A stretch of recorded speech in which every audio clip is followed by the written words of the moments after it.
তাহলে কারোর বাড়ি যাওয়ার আগে প্রথম বৈশিষ্ট্য হচ্ছে আগে গিয়ে সালাম দেন, আসসালামু আলাইকুম, উত্তর আসে না, আবার সালাম দেন, উত্তর আসে না, আবার সালাম দেন, উত্তর আসে না, এর যে আপনি ফিরে চলে যান।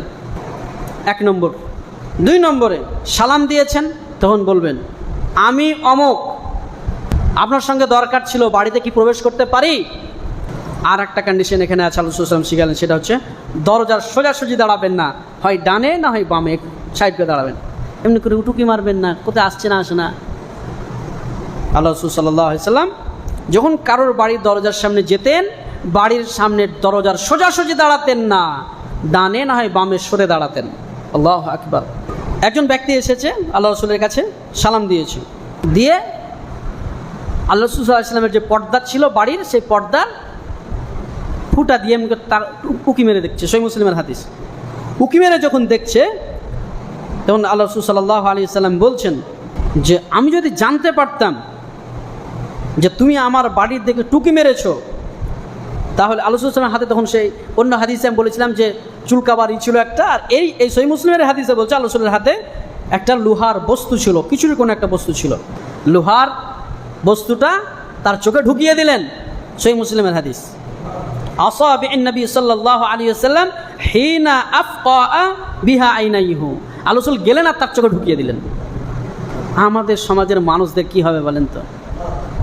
অন্যের বাড়িতে টুকি মারা, ছাদের উপরে উঠে অন্যের বাড়িতে তাকানো, ছাদে উঠেছেন খালি অন্যের বাড়ির দিকে তাকাচ্ছেন।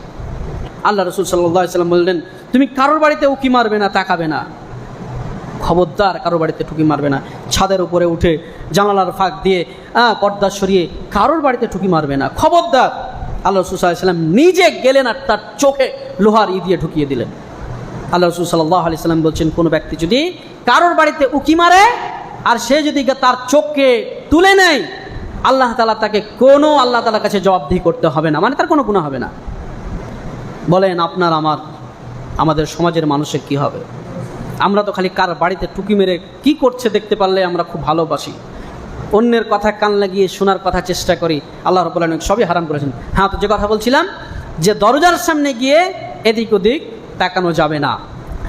ডান অথবা বাঁ দিকে দাঁড়িয়ে আপনি অপেক্ষা করবেন অনুমতি দিচ্ছে কিনা। যদি অনুমতি দেয় তাহলে আপনি প্রবেশ করেন, অনুমতি না দিলে আপনি ফিরে চলে যান। এটাই আপনার জন্য কল্যাণকর। আল্লাহ রাব্বুল আলামিন আমাদেরকে সকলকে সুমতি দান করেন এবং এই সুন্নাহগুলোকে আমল করার তৌফিক দান করেন। আল্লাহুম্মা।